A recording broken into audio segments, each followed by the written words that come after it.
Hey y'all, it's Sarah. I have a fall kind of Halloween pumpkin craft to show you guys today. This is using a lot of pieces that I had. You can see I've got some little tiny scrap pieces here.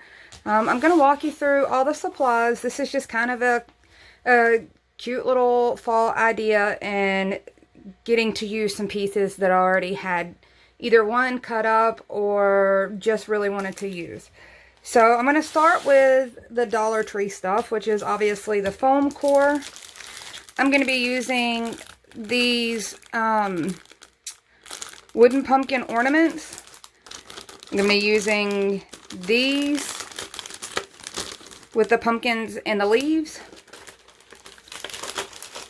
I'm going to be using some Dollar Tree spackling.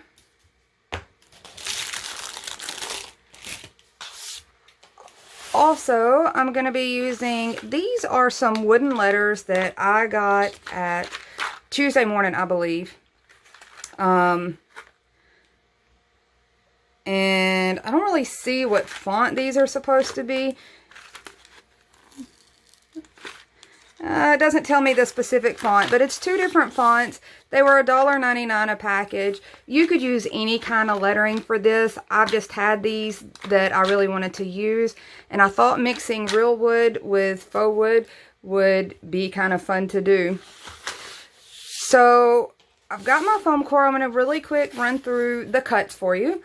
So it's going to take 6 at 3 by 20, and like always, you can do any size you want to. This is just, some of these pieces already had cut, so I fit the others down to work with them. You're gonna need 4 of 3 by 20 cut at 45-degree angles, and don't worry, I'm going to show you real quick how to do that. Now, these little guys are scraps. You can see they were cut off of something else. I don't even know the width on these. I'm just using these, a couple of pieces of these as embellishments. You'll see where I'm placing these.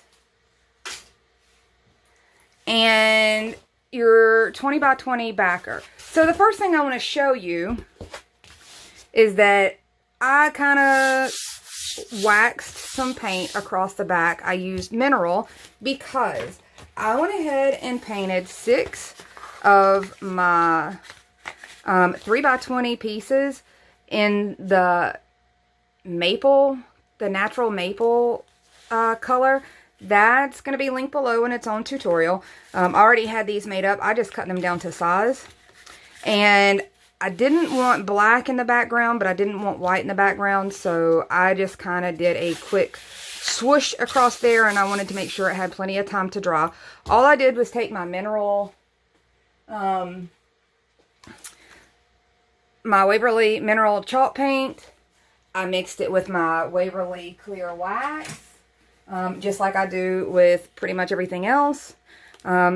To do this background, if you want to do this precise color, check out the maple video. And then this one, I'm going to show you how to get this color. So this background, really, I just wanted a decent shadow behind these.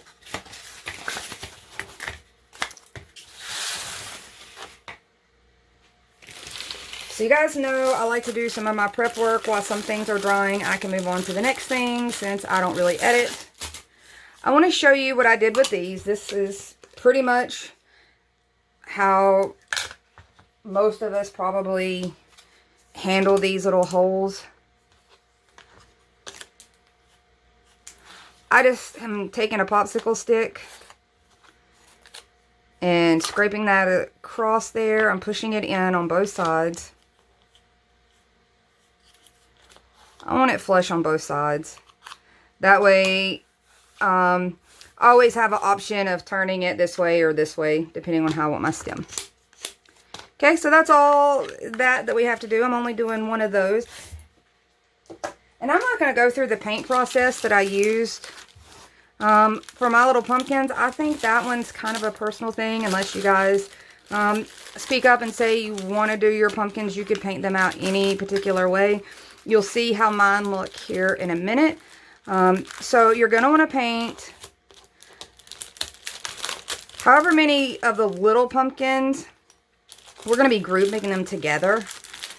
Or at least in my version, I'm grouping mine together. You can always put yours together how you like. So I ended up painting these little pieces. You can definitely pick, oh look, that one was manufactured funny. You can pick as many as you want to. I'm going to move these out of the way because I want to get to the frame part, because that actually involves painting. So I want to go ahead and get that drying. I've got mine done already, but I wanted to show you, there's still questions about framing. There is a video for that, that's edging, framing, finishing off a piece. But I want to show you really quick how to do that. So here is my 3" by 20" piece. This is, so my piece is 20 by 20. I want my frame to be 3 inches wide. So I'm going to cut it at the length and width. So all of mine are going to be 20 inches. I'm going to grab a pencil. So the way to get your 45 degree is however wide your piece is, you're going to want to come over to the side. I've got a 3" one here. And I'm going to mark 3 inches. So when we go across this 3" by 3" perfect square, diagonal, corner to corner, you get a perfect 45 degree cut. I'm going to do it on the other side because I want you to see where these ends go. You don't want to accidentally get your ends the wrong direction. So I'm just going to do the same thing. We're going to come over from this side. We're going to mark that 3. Now, we want the longer sections on one side, the shorter on the other. So I want to make sure I go up to that corner because that's where my long corner is down here.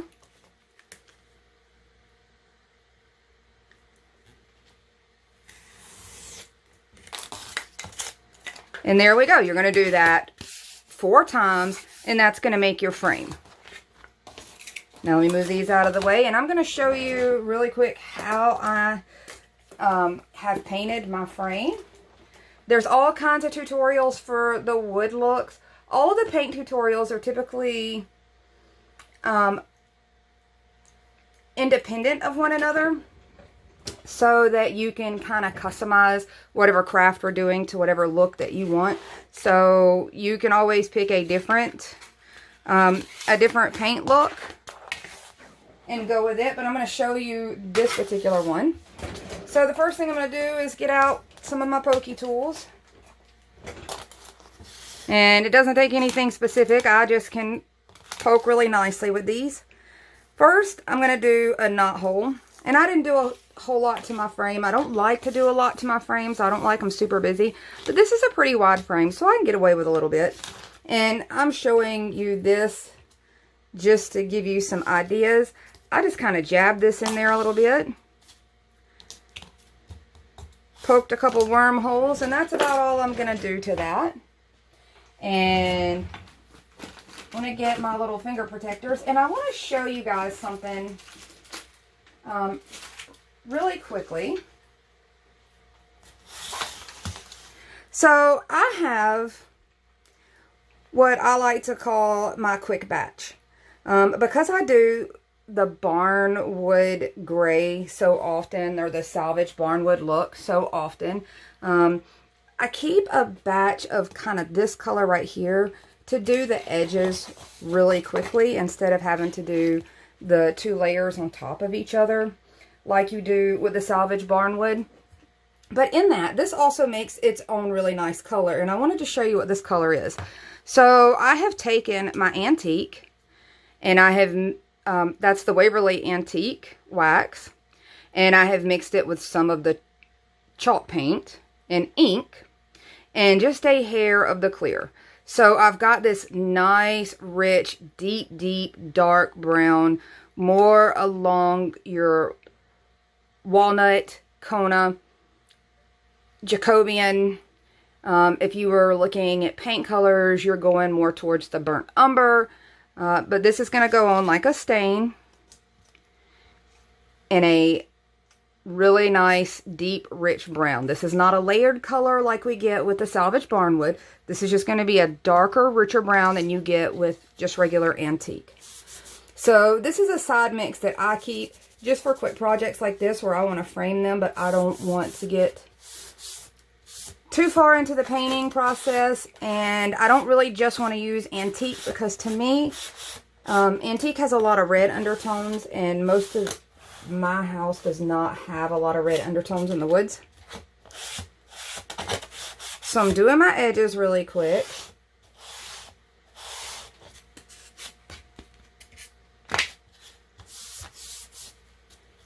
And I'm just going to take it like I usually do. I'm pushing it down in those little marks that I've made in.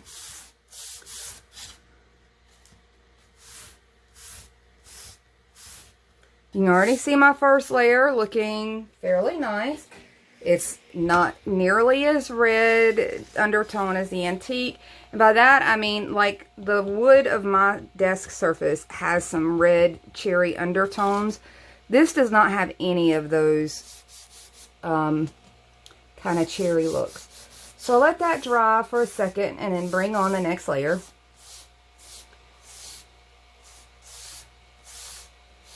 And you can do this as many times as you'd like, and it'll go pretty dark. It'll get down to some really deep, rich tones. And this is a nice little color mix to kind of just have in your palette.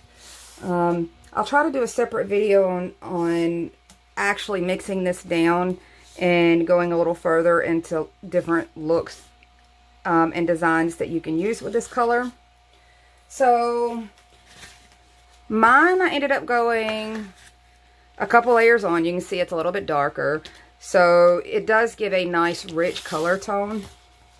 I wanted a really dark wood to pop out against these lighter colors that I plan on using. Okay, so that's all the painting I'm going to show you for this. Let's get to the really fun stuff. The decorating and the embellishing things. Not that the painting's not fun. It's just those are fun in painting videos. So let me move my fan. Okay, I'm going to bring my ugly board over here. And guys, if you've got one that you've kind of maybe gotten fingerprints on, or it's gotten smudged on or something like that, this is a really good way to use this. So you're going to see that with these 6 and this 20 inches, there is going to be a little bit of gap at the top and the bottom. And that's okay. I've got some thin little pieces that came off of another project that I'm going to use to fill that in so that my frame still fits nicely. And I'm just moving these around so that I can determine kind of where I want my knot holes and things to line up.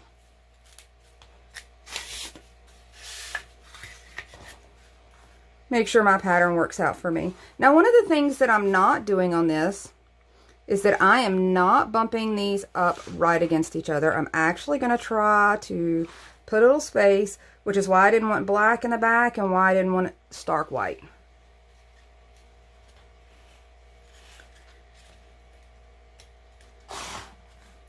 So it's going to take me a minute to slide these around and kind of show you. And a really good rule of thumb, if you're wanting to do this and you want to put a little spacer in it, bring in something like one of your popsicle sticks, wedge that in there. If you're wanting something a little thinner, maybe a ruler, which is probably what I'm going to use. That way you have something that will help you get an even spacing in your little gaps as you're building your planking across. So this is pretty much how mine are going to line up. I'm going to go ahead and glue these down and then we'll move on to the next step. Okay, so I've got my pieces glued down where I want them. Now, when I'm talking about spacers, I had these little strips left over off of something. I just want to fill in these space and kind of have a nice little gap so that everything lays nice on here. I don't even have to paint these. I will hit the edges when I do the edge of my final piece, but this way there's a consistent look all the way around the edge with the frame. I did this because I wanted my pumpkins to line up in a certain spot. So I'm just going to take these pieces and glue them down.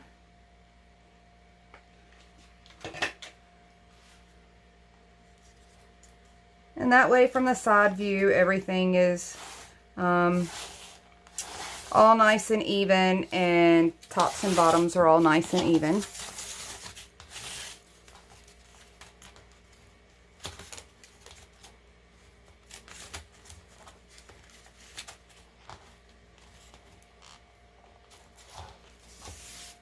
Okay, just going to add a little glue.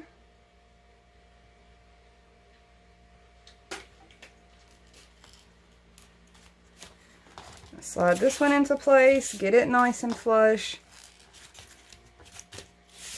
And then we're not even going to see any of that as soon as we apply our frame, which I'm going to go ahead and do next.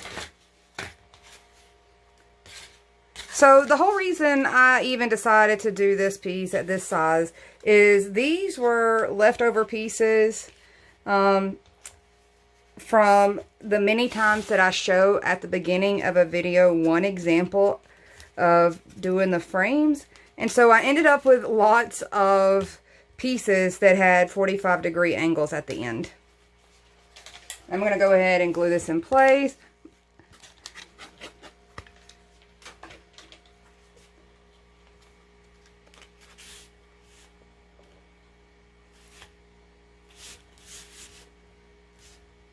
I like to work all the way around my piece.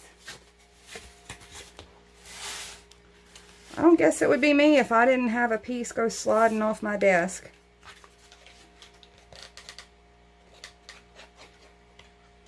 So the reason I go all the way around is in this direction is it gives me a little more room to adapt at the very end. If maybe you end up realizing your cuts were not as good as you had hoped.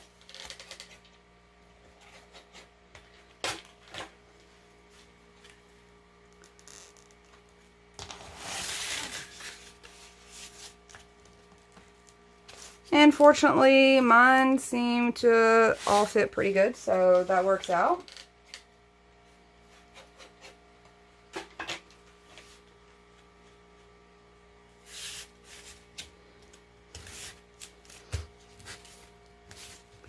Okay, so we have a nice framed piece. This is a good size. This is 20 by 20. Now I'm going to bring in these little scraps again.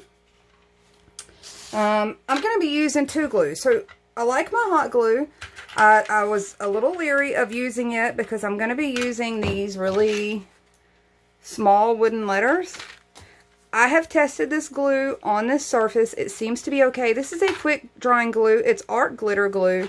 I use it for scrapbooking. However, it works really well on this surface because with scrapbooking, you don't want a super moist glue. It can warp your paper. Same thing with the paper surface on this. So this ends up working out well for me. You can always try some other things. I get a little scared once I get to this stage about testing things out that I haven't tested before because I don't want to glue it down in the center and have that start lifting and bubbling in the center. So I've already pulled out the letters that I wanted. Now I'm going to go ahead and pull my pumpkins out because I kind of know where I want those to lay. I've got glue here. So here's one of my leaves. I'm going to show you those again.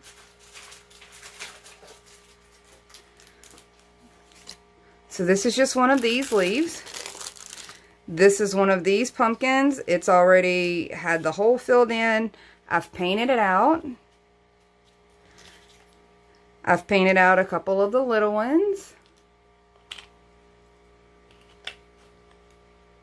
And I'm just going to kind of eyeball where this is going for the moment.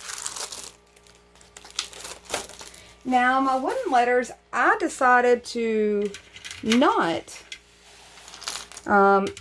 paint those out. I'm leaving them in the raw wood that they come in. And if you can't find these or don't have a Tuesday morning, there are lots of places that offer different types of wood letters. Walmart has wood letters. Dollar Tree has wood letters. Pretty much all your craft stores have lots of options. You are not limited to these. I just happen to have these. I think these are actually a scrapbook version versus a craft version, but they're all pretty much the same.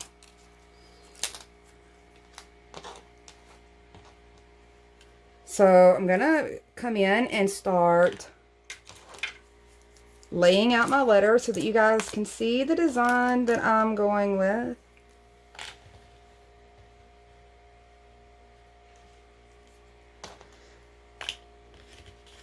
And I'm just kind of checking. Some sides of them have a little more rusticness to them than others.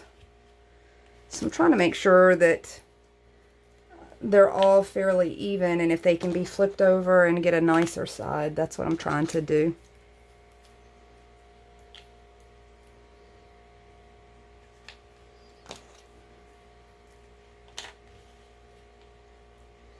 I'm going to go ahead and pull my ruler out so that I can kind of eyeball where I want center to be, or where center is.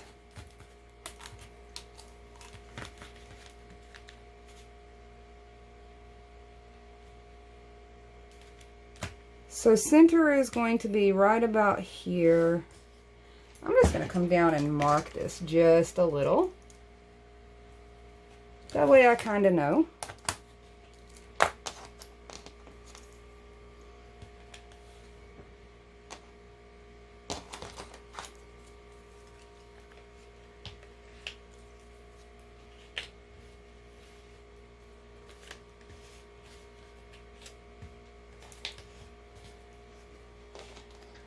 Now, I'm going to tell you, these little tiny letters, they are interesting to try to get a hold of if you've got nails. So here is where these come in handy. Originally, I grabbed them because I thought they would be really nice to help me line some things up. They weren't quite as thick as any of my rulers, and I felt like I could get a nice alignment on things. Once I did that, I realized that these would be cute embellishments too, along with being useful. So I'm going to show you really quick what I'm about to do. So every time you nudge one of these, they can move a whole lot on you. If you're trying to eyeball where you're going to get these laid out, obviously they're going to move when I actually go to lay them out, but I at least need to know kind of where each letter is going to start and stop. Each line is going to start and stop. So I was able to squeeze those together and pretty much get them to straighten themselves up between those pieces of wood. Well, until you do something like that.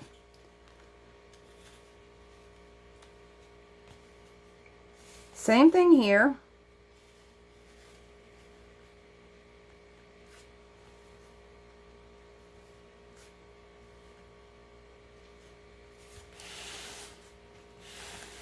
Can you guys see where we're going with this?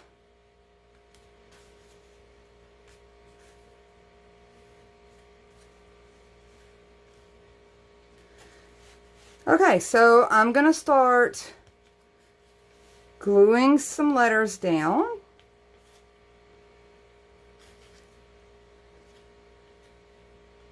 And then we'll get to start gluing some pumpkins and things down. Okay, so I've got my letters glued down. Now I'm gonna go ahead with my few embellishments. I'm gonna bring in my little kind of stick scrap things to help me kind of decide where to lay my pumpkins out. So I did my pumpkins in Waverly colors, and really quick, it was ivory, cashew, celery, and moss was the colors that I used for these pumpkins.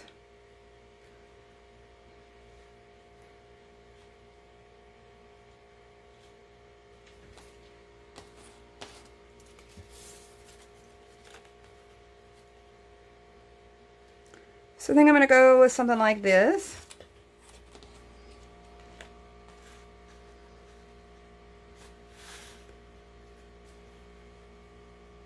And I'm just trying to line these up together.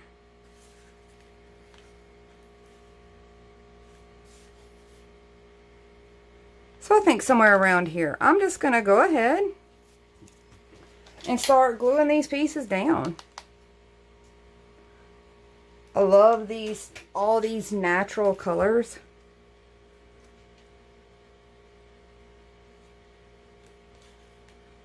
So I'm just kind of using one to help me space the other one out.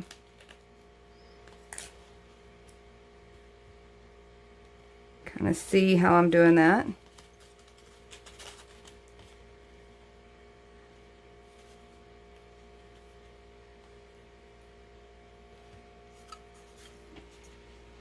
So I'm going to use some hot glue and pop my pumpkins in place. That's going to line up right there where I had marked my center.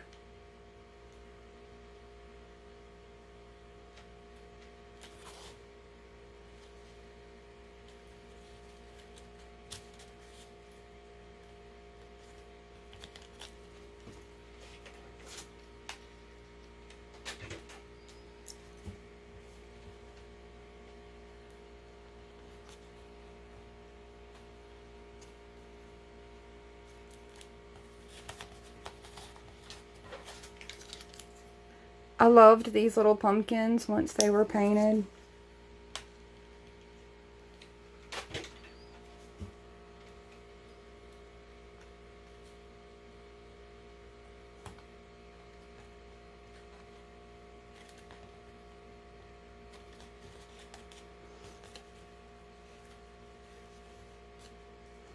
So I think that's spaced pretty good.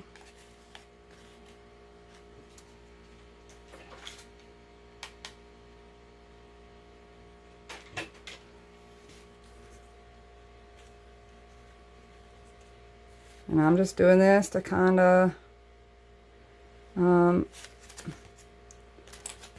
line these portions up. And all I've got left is my little leaf.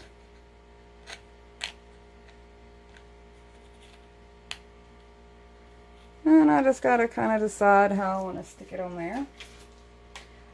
They have little like pop dots on the back, which are 3D foamy kind of dots that give dimension. I took those off. They already have dimension with them being little wood pieces, so I just went ahead and took those off. I don't know if you guys can see that. Look at all that dimension. The last thing I'll do is I'm going to come in with my paint color. Let me get my little finger protectors here.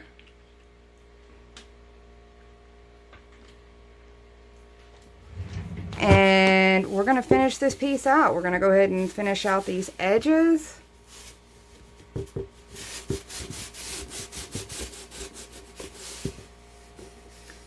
You can kind of see how that's going on. I'm trying not to bump you guys. I don't want anybody spilling their coffee.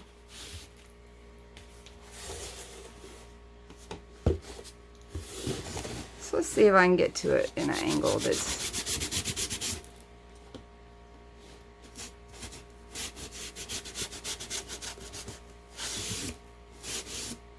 What I'll likely have to do is touch up maybe with a brush. I don't know, when I use my fingernails, I can kind of get down in there with my little sponge and push it in with my fingernails. I'm not able to do that right now.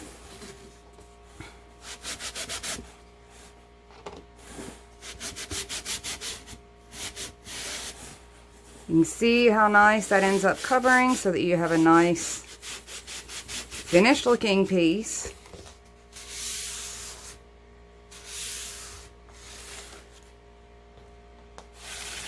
And we used up some scraps. It's definitely used up some scraps for me. I had so many of these cut at 45-degree angles from showing you guys how to cut 45-degree angles. So this gave me a way to try to use some of that up. The Dollar Tree wood pumpkins, I love those. Every year I tend to try to find something new to do with those. And of course the wood letters. And I at least hope it sparks an idea. This is like a really nice size piece, and I do love how soft and muted that is. I hope you like it, and if you don't like it, hopefully it at least gave you an idea of something you might like. So there's always that. And I'm gonna get to more crafting after this one, so I may see you again, and I hope you like this one, and I hope you get to try something along these lines. And if you do, hop over to the Peppermint Cactus page, show it off, let everyone see, and while you're over there, there is a giveaway until August 24th. Jump over there and check it out. It's a free starter kit with the paints, sponges, all the little goodies to get you started. So jump over there, follow the directions, and I'll see you guys soon.